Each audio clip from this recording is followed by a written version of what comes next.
الحمد لله رب العالمين نحمده ونستعينه ونستغفره ونعوذ بالله من شرور أنفسنا ومن سيئات أعمالنا ما يهده الله فلا مضل له وما يضلل فلا هادي له أرسل رسوله بالهدى ودين الحق يظهره على الدين كله ولو كره الكافرون رب اشرح لي صدري ويسر لي أمري واحلل عقدة من لساني يفقهوا قولي.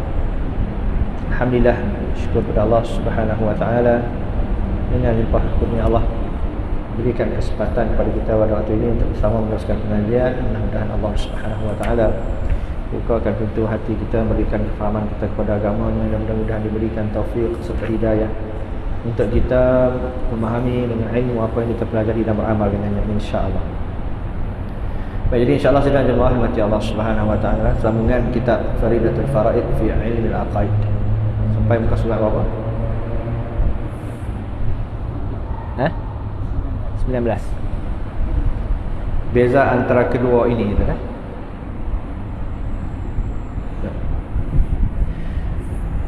Baik. Jadi tuan-tuan yang dikasihi Allah Subhanahu wa taala, kitab Faridatul Faraid fi bahthi an ilmi aqaid, pada membicarakan ilmu-ilmu aqidah, sampai kepada perbicaraan sifat iradah. Sampai kepada perbicaraan sifat iradah Allah Subhanahu wa taala. Sampai pada katanya beza antara kedua ini ialah yang wujud dengan bersebab itu hanya bergantung kepada sebabnya.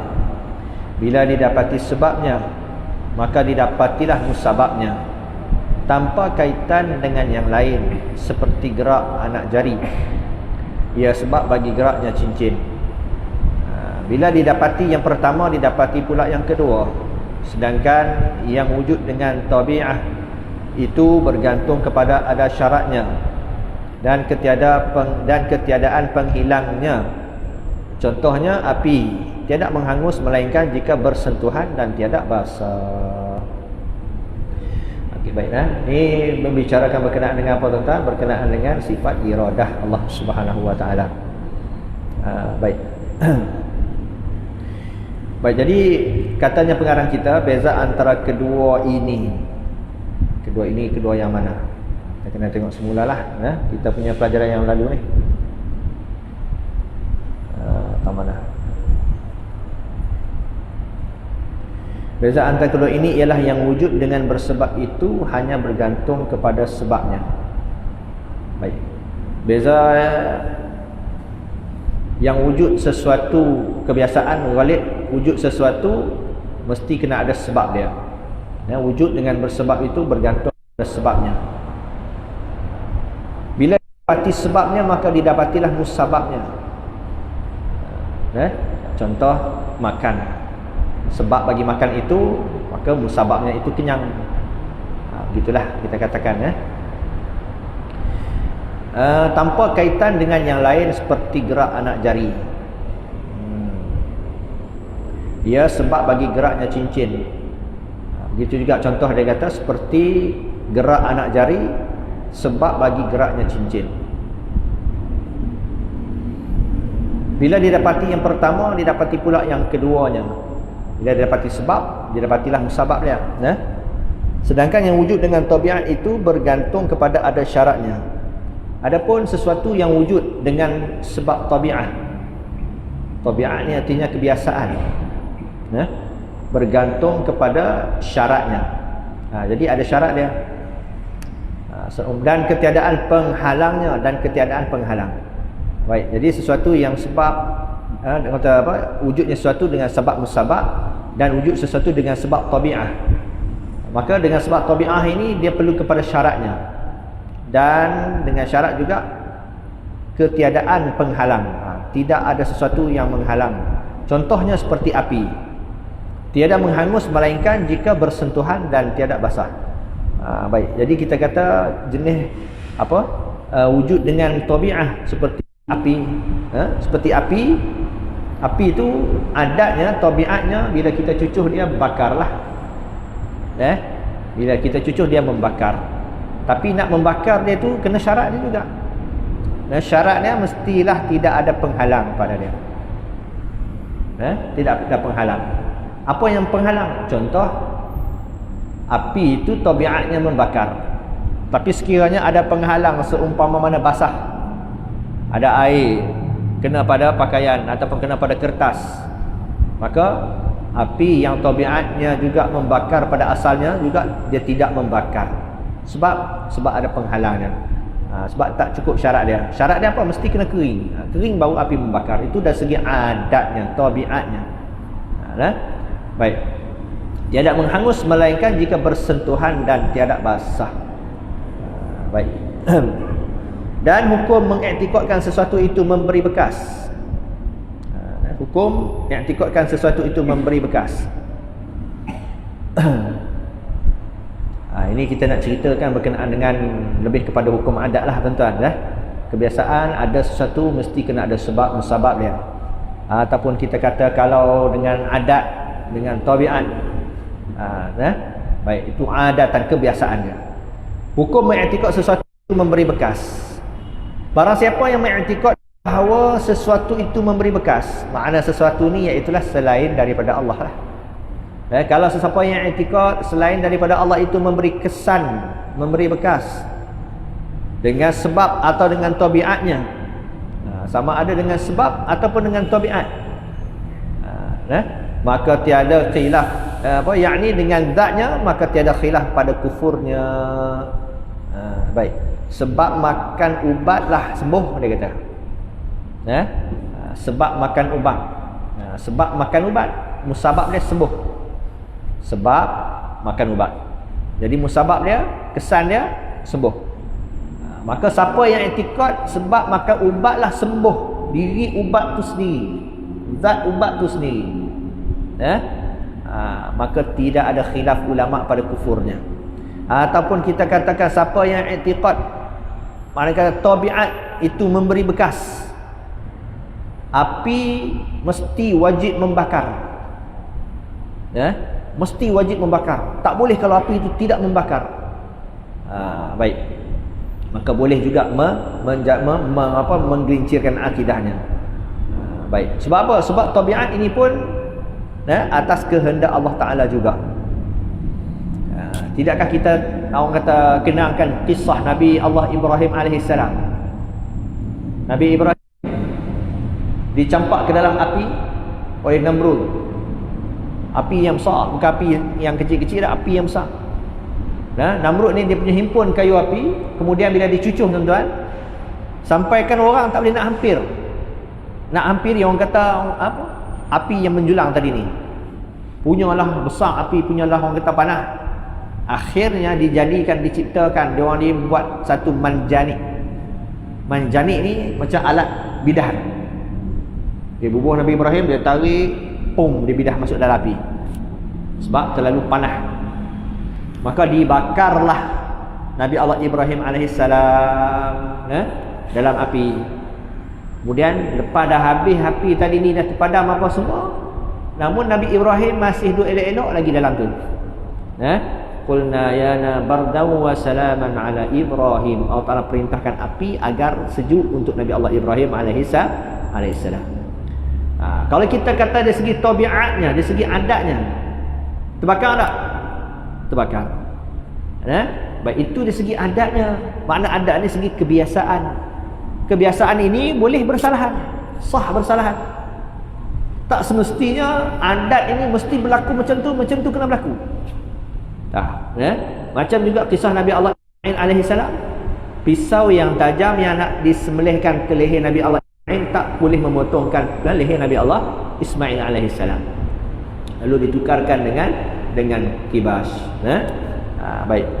Jadi siapa yang i'tiqad sesuatu itu memberi bekas dengan sebab. Sebab apa sembuh ni? Sebab makan ubat. Ubat ni lah yang bagi dia jadi sembuh. Macam tu. Kenapa terbakar? Kerana tabiat, kerana adat api membakar. Api ni mesti membakar. Dia i'tiqad begitu. Api tu yang mesti membakar. I'tiqad begitu. Maka tidak ada khilaf pendapat ulama tentang kufurnya orang begini. Sebab tu tuan-tuan, sebab musabab ni dia bukanlah penentu, tidak. Sebab musabab ni satu usaha kita sahaja. Macam mana yang akan berlaku itu terpulanglah pada Allah Subhanahu Wa Taala. Ada orang yang makan ubat sembuh. Ada sebab apa? Sebab makan ubat sembuh. Ada orang yang ada sebab, iaitu makan ubat, tidak sembuh. Ada orang yang tidak ada sebab tapi sembuh. Dia sakit juga tapi tak makan ubat, Tuhan bagi sembuh. Boleh tak? Boleh, tidak jadi masalah.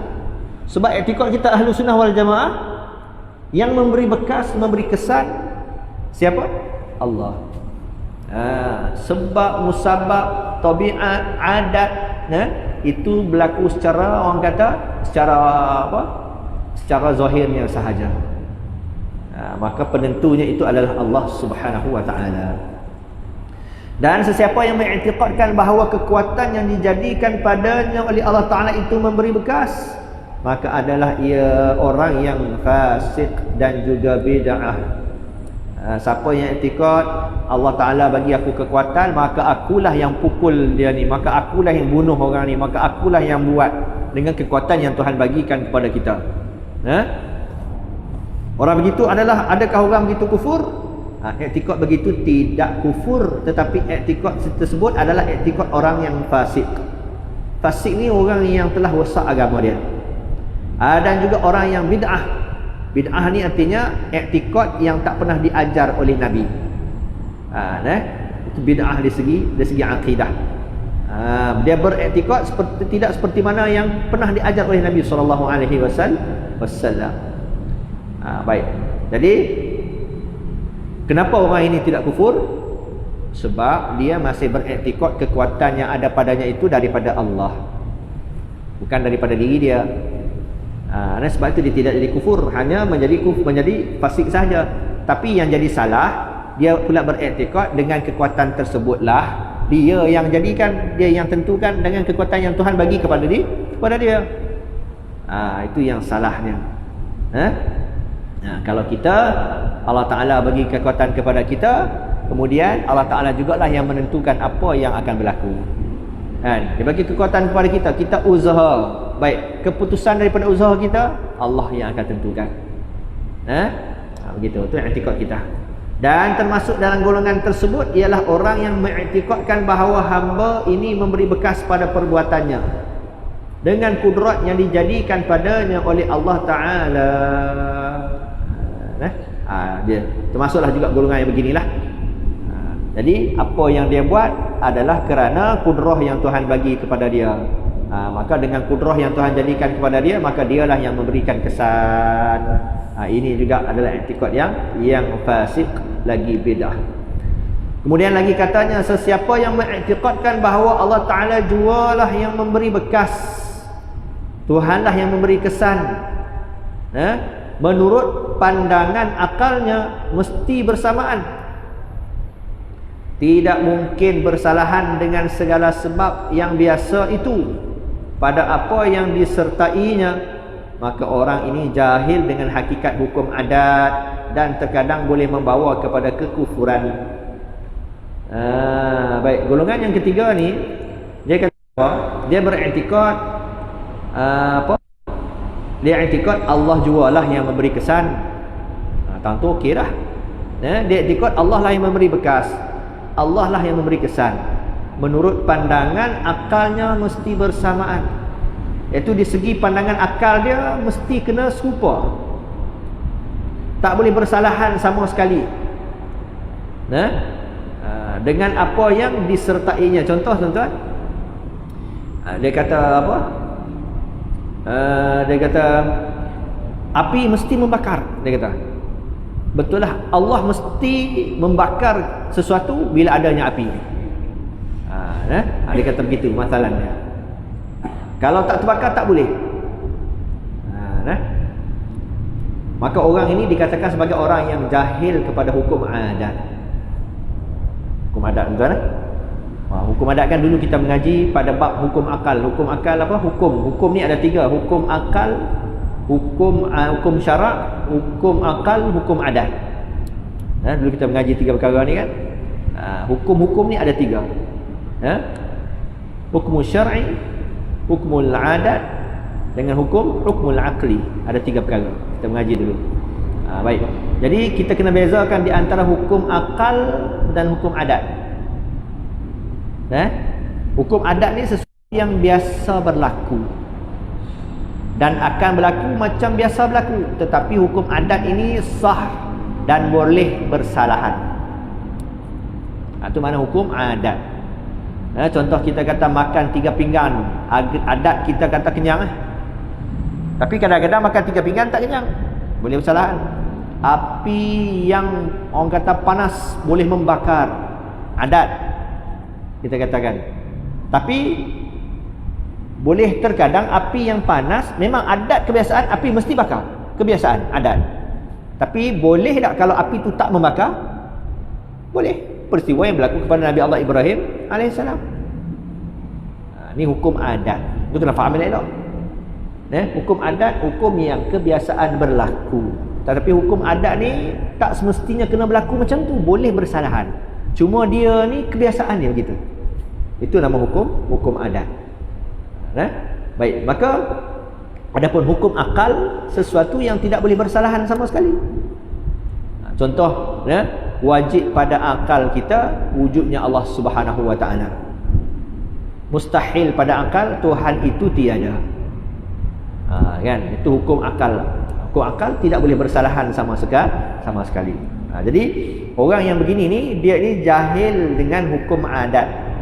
Dia tertukar dengan hukum akal dengan hukum adat, dia tidak faham. Dia menghukumkan hukum adat macam hukum akal. Api mesti bakar. Macam mana pun mesti membakar. Baik. Jadi orang begini ni dikatakan orang yang jahil pada hukum adat. Dan terkadang boleh membawa kepada kekufuran. Jahil kepada hukum adat ni tuan-tuan, boleh bawa kepada kekufuran. Sebab apa? Bila sesuatu itu tak boleh diterima pada adat. Contoh perkara-perkara yang pelik lagi ajaib. Mukjizat. Mukjizat, sihir. Jadi perkara-perkara yang pelik dan ajaib ini kharqul adah dia panggil. Bercanggah dengan adat. Kalau orang yang tidak memahami hukum adat, dia kata hukum adat ni mesti macam tu juga. Tidak boleh bersalahan. Maka orang ini jahil pada hukum adat. Jadi terkadang orang yang jahil hukum adat ini boleh bawa kepada kufur. Di mana dari segi adat, macam mana boleh manusia nak membelah langit, nak membelah lautan? Dari segi hukum adat dia, macam mana manusia boleh belah laut? Boleh belah laut tak? Hukum adat, kebiasaan manusia boleh belah laut tak? Itu bercanggah dengan adat. Itu mukjizat. Baik. Mukjizat ni makna kata perkara yang bercanggah dengan adat. Yang berlaku pada Nabi dan Rasul, bukan berlaku pada orang biasa. Kalau adat lah kita kata kebiasaan orang biasa ni, boleh nak pergi belah laut? Boleh? Tak boleh. Boleh nak belah bulan seumpama dibuat oleh Nabi SAW? Tak boleh nak belah bulan. Jadi kalau orang yang jahil dengan hukum adat, dia akan kata mana boleh, mana boleh adat nak pergi belah bulan, Nabi pun tak boleh buat, dia kata. Sebab dia jahil dengan hukum adat. Sedangkan kita faham macam mana hukum adat, ya hukum yang kebiasaannya berlaku tetapi boleh bersalahan. Hukum adat. Itu i'tiqad kita Ahlus Sunnah wal Jamaah. Kerana tuan-tuan, terdapat banyak perkara yang bercanggah dengan adat dan berlaku. Seperti perkara yang pelik lagi ajaib. Yang pertama dipanggil irhas. Irhas ni perkara yang pelik lagi ajaib, yang bercanggah dengan adat, yang berlaku kepada seseorang sebelum dilantik ia menjadi Nabi. Itu panggil irhas. Seperti berkata-katanya Nabi Isa alaihissalam ketika kaumnya memfitnah ibunya Maryam. Yang kata Maryam ni macam mana boleh mengandung, kata orang tak pernah sentuh, orang lelaki tak pernah sentuh, macam mana boleh mengandung? Maka Nabi Isa di dalam pangkuan Nabi, di dalam pangkuan Maryam, dia berkata sesungguhnya aku ini adalah kurniaan dari Allah. Dia orang kata dia bela ibu dia. Mana kata dari segi adat baby boleh bercakap, baru beranak boleh cakap? Tak boleh. Baik. Dan begitu juga, itu perkara yang ajaib lagi, pelik lagi ajaib. Begitu juga umpamanya peristiwa membelah dada yang belah dada yang berlaku ke atas Nabi sallallahu alaihi wasallam. Nabi dibelah dada, dibersihkan, dibuangkan was-was dan sebagainya, sarang syaitan dia dibuangkan dalam hati Nabi sallallahu alaihi wasallam, dibersihkan oleh malaikat Jibril alaihi salam. Kalau orang biasa belah dada lagu tu tuan-tuan, buat keluar jantung, hati bersih baru mati teruslah. Tapi tidak, Nabi sakit pun tak. Dan itu perkara yang pelik lagi ajaib yang berlaku sebelum dilantik menjadi Nabi dan Rasul, namanya irhas. Setelah dilantik menjadi Rasul dan Nabi, perkara pelik dan ajaib yang bercanggah dengan adat, kharqul adah, juga berlaku kepada Nabi dan Rasul. Lepas dah dilantik jadi Nabi ataupun Rasul, yang berlaku perkara pelik itu namanya mu'jizat. Mu'jizat.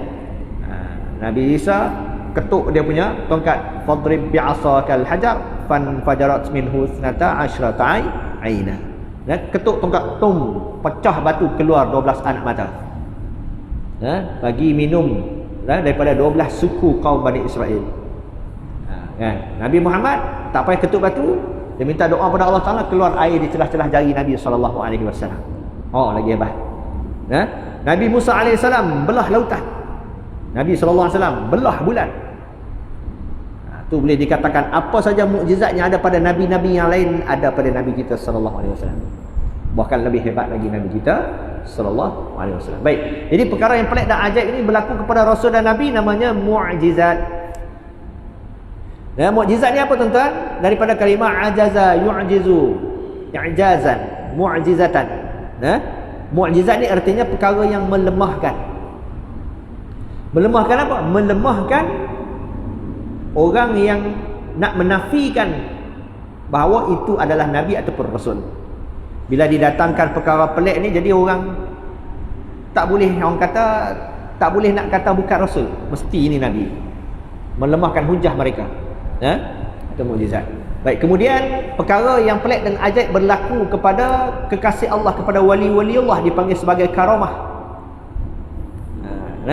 Karamah ni banyaklah benda-benda yang pelik yang berlaku ke atas wali-wali Allah. Dia panggil karamah.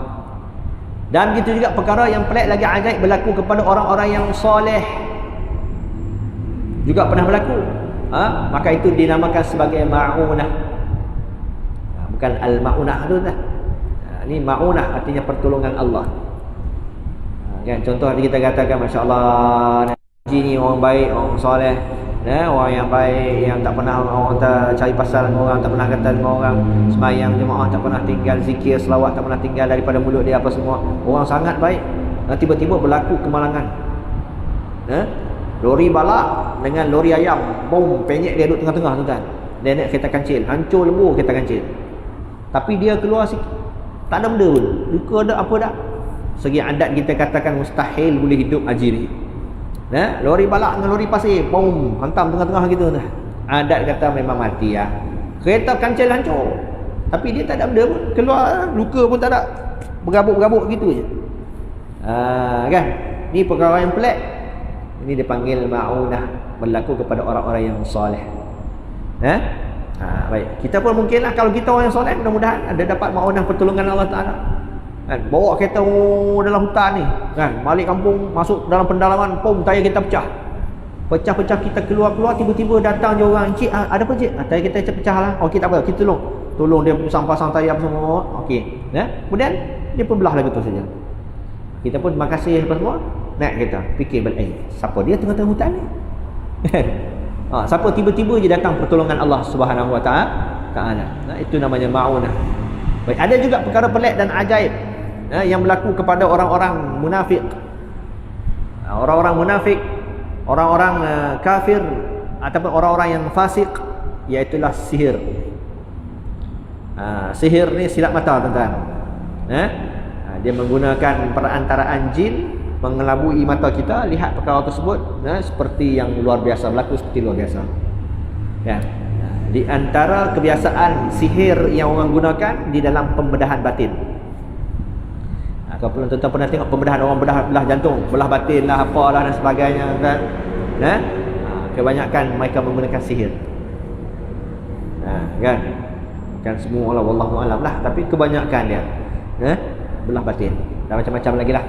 Sihir, orang kata sihir pemisah, sihir itu, sihir ini. Baik, itu sihir. Baik. Itu ialah perkara-perkara yang pelik lagi ajaib, yang berlaku, yang bercanggah dengan adat. Jadi siapa yang jahil tentang hukum adat ni, terkadang dia boleh menjadi kufur, sebab dia tidak akan terima akal dia bagaimana perkara-perkara yang pelik pada adat boleh berlaku.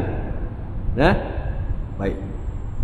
Kemudian barang siapa yang mengiktikadkan bahawa segala sebab itu baharu, dan bahawa sebab tabiat dan kekuatan yang dijadikan Allah pada dirinya itu tiada memberi bekas, dan ia mengiktikadkan sah berlaku menyalahi sebab dengan musabab, kerana hanya Allah jualah yang memberi bekas pada sebab itu. Contohnya, terdapat sebab seperti makan, tetapi tidak terdapat musabab seperti kenyang. Maka orang inilah yang dikatakan orang yang muwahhid, iaitu orang yang mendapat lepasan dengan kurniaan Allah Subhanahu wa taala. Inilah pendapat atau ini i'tiqad yang betul, yang benar. Baik. Jadi dalam bab beriman kepada, orang kata memberi bekas ini, tentang memberi kesan yang keberapa ni? Ketiga, keempat. Yang i'tiqad yang keempat inilah yang paling benar sekali. Siapa yang i'tiqad bahawa segala sebab itu baharu, dan bahawa sebab itu tabiat, segala sebab apa yang berlaku itu baharu. Contohnya makan, gerak, diam kita, apa semualah. Semua itu yang berlaku itu adalah baharu. Tabiat dan kekuatan yang dijadikan Allah pada dirinya itu tidak memberi bekas. Segala tabiat, kekuatan yang Allah Ta'ala jadikan pada diri kita tidak memberi bekas, tidak menjadi kesan. Baik, walaupun kita ada kekuatan, kita boleh berjalan, kita boleh menyepak, kita boleh memukul, kita boleh mengangkat dan sebagainya, tapi semua tersebut tidak memberi apa-apa kesan kecuali dengan izin Allah Subhanahu wa taala. Kita kata kita kuat, aku hebat, siapa pun tak boleh pukul aku, kan? Tapi bila kita demam, tuan-tuan, selimut pun kita tak laga angkat. Selimut pun tak laga angkat. Mana pergi? Tu bila Tuhan tarik semula. Katakan bukan kita, Allah. Baik. Tabiat, sebab kekuatan yang Allah Ta'ala jadikan pada diri kita itu tidak memberi apa-apa kesan dan bekas. Bahkan seseorang itu i'tiqadkan sah berlaku menyalahi sebab dengan musabab. Bahkan kita juga beriktikad di sisi Ahlussunnah wal Jamaah, adat, sabab, musabab ni tak semestinya memang kena berlaku macam tu. Bahkan sah bersalahan, boleh bersalahan, tak semestinya. Sebab apa? Sebab bukan sebab, bukan kita, bukan adat, bukan tabiat yang memberi bekas. Kita i'tikad yang memberi bekas itu Allah. Bukan sebab musabab, bukan pasal makan kita kenyang, tidak. Kita kenyang pasal Allah bagi kita kan kenyang. Cuma sebab je lah, Tuhan bagi juga sebab makan. Jadi kebiasaan dia bagi kenyang, itu je. Tapi boleh tak kalau kita makan, Tuhan bagi sebab makan, tapi Tuhan tak nak bagi kenyang? Boleh, kan? Sebab apa? Sebab yang menentukan berlaku itu dan sebagainya, bukan sebab kita. Yang menentukan berlakunya itu dan sebagainya, itulah Allah. Kerana hanya Allah jualah yang memberikan bekas pada sebab itu. Tuhanlah yang memberikan kesan pada sebab yang kita kerjakan. Tapi memang begitulah, tuan-tuan, dikasihi Allah Subhanahu Wa Taala. Fitratullah maknanya kebiasaan Allah ni, dia jadikan sesuatu di atas muka bumi ini dengan Tuhan sertakan sebab dan musabab dia. Fitratullah maknanya kebiasaan Tuhan akan sertakan macam tu. Tapi boleh sahaja, Allah Ta'ala berkuasa, mampu, boleh sahaja kalau dia nak sertakan, jadikan apa-apa tanpa perlu kepada sebab dan musabab. Nabi Adam AS tak perlu kepada ibu, tak perlu kepada ayah, dia Allah Ta'ala boleh jadikan. Kan? Kita kata nak ada seorang anak ni mesti kena ada ibu dan ayah. Nabi Isa AS tak perlu ada ayah pun, ada ibu je, tapi boleh je Tuhan jadikan. Baik, itu sebab kita katakan itu adat sahaja, kebiasaan sahaja. Baik. Contohnya terdapat sebab apa? Seperti makan. Sebab makan tetapi tidak terdapat musabab seperti kenyang. Musabab itu kesan daripada sebab tadi, kenyang. Ada je orang sebab ada tapi musabab tak ada, tak kenyang. Ada makan, tak ada kenyang. Sebab makan ubat tapi tidak ada sembuh. Begitu. Terkadang tak makan ubat tapi musabab Tuhan bagi sembuh. Boleh juga. Kan itu pulang pada Allah. Maka orang inilah yang dikatakan orang yang muwahhid. Artinya orang yang mendapat kelepasan. Kelepasan ni ialah mendapat, orang kata i'tikad akidah yang sebenar dengan kurniaan Allah. Kena ingat tuan-tuan, kita ni boleh beriktikad dengan iktikad sebenar pun dengan kurnia Allah. Bukan pasal kita mengaji dah. Berapa ramai orang mengaji sesat? Sesat kan? Berapa ramai orang yang ada master PhD, ambil pula takhasus bidang syariah, bidang usul din, tapi i'tikadnya tidak seperti i'tikad Ahlussunnah wal Jamaah. Bukan sebab kita mengaji kita mesti betul berada di landasan Ahlussunnah wal Jamaah, tidak. Itu tadi pun termasuk dalam sebab musabab juga tu. Sebab mengaji tak semestinya musababnya kita ini menjadi orang yang muwahhid pada akidah, tidak. Ada juga orang yang mengaji tetapi tergelincir akidah dia, terpesong fahaman dia. Kenapa? Kerana yang nak menentukan benar tak benar akidahnya, tepat tak tepat akidahnya, betul tak betul akidah seseorang itu, kerana kurniaan Allah. Itu kurniaan Allah. Tapi kadang-kadang begitulah tuan-tuan. Allah Ta'ala itu dia berkehendak kepada apa yang dia kehendak dan kepada siapa yang dia kehendak. Kadang-kadang orang tu orang biasa saja, mengaji pun dah, tapi alhamdulillah akidah dia betul. Ada orang tu dia tu belajar sungguh-sungguh, mengaji tinggi-tinggi, buat itu ini macam-macam lah, CJ, ijazah, PhD macam-macam, tapi sesat dia. Semua tu kurniaan Allah Subhanahu wa Ta'ala. Baik. Anda hendaklah mengetahui bahawa bagi ahli sunnah, iradah itu berlaku daripada suruh, redha dan ilmu. Jadi kita ni di sisi kita ahli sunnah wal jamaah, iradah itu berlainan, tak sama, tak serupa. Iradah artinya sifat kehendak Allah. Sifat kehendak Allah itu tidak sama. Tidak sama dengan suruh, dengan redha dan dengan ilmu. Baik, ni kita nak memahami lagi berkenaan dengan ketetapan qada dan qadar Allah Subhanahu wa Ta'ala. Baik. Yang pertama dia kata, terkadang ia Allah mengkehendaki, Allah menyuruh dan Allah ridha dengan sesuatu, seperti keimanan Abu Bakar radhiyallahu anhu. Yang pertama, terkadang ini pun semua ketentuan Tuhan lah ni. Ini semua atas kehendak Allah, bukan kehendak siapa-siapa, tidak, atas kehendak Allah. Baik, setengah kes, kita katakan setengah kes Allah Ta'ala mengkehendaki, Allah Ta'ala suruh, Allah Ta'ala redha sesuatu, seperti keimanan Abu Bakar radhiyallahu anhu. Terkadang Allah suruh, Allah kehendak, Allah redha, seperti keimanan Abu Bakar, yakni berimannya Abu Bakar As-Siddiq. Yang pertama itu adalah kehendak Allah, dan berimannya Abu Bakar tadi ini Allah redha. Dan berimannya Abu Bakar tadi itu ialah perintah daripada Allah Subhanahu wa Ta'ala. Terkadang baik, terkadang berlaku juga tuan-tuan ke atas makhluk ni, ke atas hambanya ni, terkadang ia tiada mengkehendaki, Tuhan tak berkehendak, dia tidak menyuruh dan dia tidak redha, seperti kufurnya Abu Bakar radhiyallahu anhu. Ini yang kedua. Macam mana?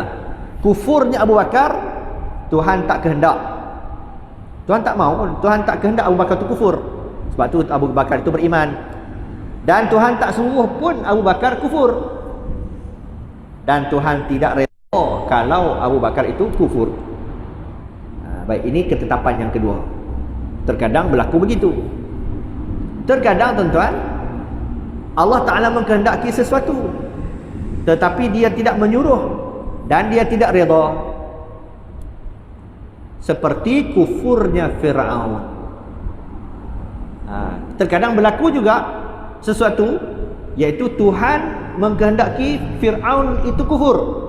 Allah kehendak Fir'aun itu kufur, dan Tuhan tak suruh Fir'aun itu kufur. Allah Ta'ala perintah Fir'aun beriman kepada Allah, dan Allah Ta'ala tidak redha dengan kufur Fir'aun tersebut, tapi Tuhan kehendak dia tu kufur. Pasal apa lagu tu? Itu kehendak Allah. Kita tak boleh kata apa, tuan-tuan. Bukan kerja kita, keurusan kita. Terkadang Tuhan tentu macam tu. La tas'alu amma yuf'alu wa hum yus'alun. Jangan ditanya apa yang aku buat, kamu yang akan ditanya, kata Allah Subhanahu wa taala. Itu kerja dia. Kita tak boleh petikai. Kenapa? Zalim ke Tuhan? Tak. Itu kehendak dia. Dia yang lebih reti, yang lebih faham. Baik, terkadang Allah menyuruh dan Allah redha, tetapi Allah tidak kehendaki, seperti berimannya Fir'aun.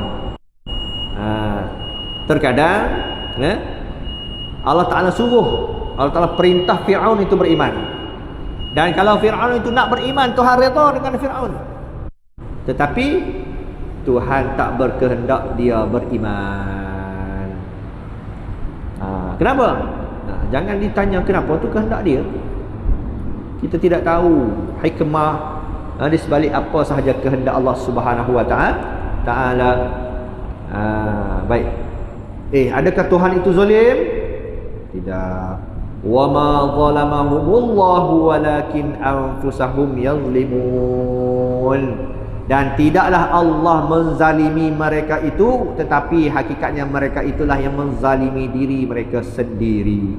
Kenapa Tuhan tentukan Fir'aun itu kufur? Kenapa? Adakah Tuhan zalim kepada Fir'aun? Tuhan tidak zalim kepada Fir'aun, tapi Fir'aun lah yang zalim kepada diri dia sendiri. Allah lebih mengetahui. Gitu. Baik, itulah di antara orang kata ketentuan Allah. Terkadang begitu, terkadang begini. Jadi kita ni tak boleh nak kata apa, tuan-tuan. Itu kehendak dia. Baik. Yang demikian itu kerana dia jugalah yang mengetahui hikmahnya. Firman Allah Subhanahu wa taala dalam surah Al-Anbiya ayat 23, la yas'alu amma yaf'alu wa hum yus'alun. Jangan ditanya apa yang dibuat, sebaliknya mereka lah yang akan ditanya. Maka semua itu terbahagi kepada 4 bahagi, dan redha itu melazimi, yakni sentiasa bersama dengan suruh. Habis tuan-tuan. Baik, jadi tuan-tuan Allah Subhanahu wa taala, mudah-mudahan apa yang kita kongsikan bersama memberikan orang kata pencerahan lagi berkenaan dengan perkara-perkara yang berkaitan dengan akidah kita. Mudah-mudahan kita sentiasa dikurniakan Allah Subhanahu wa taala, diselamatkan dengan i'tiqad dan akidah ahli sunnah wal jamaah. Wallahu a'lam bishawab. Dia mana baik itu daripada Allah, lima kurang sepenuhnya maafkan aku lupa di hadza astaghfirullah. Wassalamualaikum warahmatullahi wabarakatuh. Bismillahirrahmanirrahim. Alhamdulillahil alamin. Sallallahu alaihi wasallam Muhammad wa ala alihi wasallam. Allahumma ighfir lana wa li walidina wa mashayikhina wa jami'il muslimin wal muslimat. Allahumma nawwir qulubana bi nuri hidayati ma'rifatik kama nawwarta al-ardha wa as-samaa'a bi syamsik. Allahumma iftah 'alaina futuhal 'arifin. Allahumma iftah 'alaina futuhal 'arifin. Allahumma iftah 'alaina futuhal 'arifin. Rabbana atina fid dunya hasanatan wa fil akhirati hasanatan wa qina 'adzaban nar. Wa sallallahu wasallam alaihi walhamdulillahi rabbil alamin. Subhanallah bihamdihi subhanallah wa bihamdihi nashhadu an la ilaha illa anta astaghfiruka wa atubu ilaik.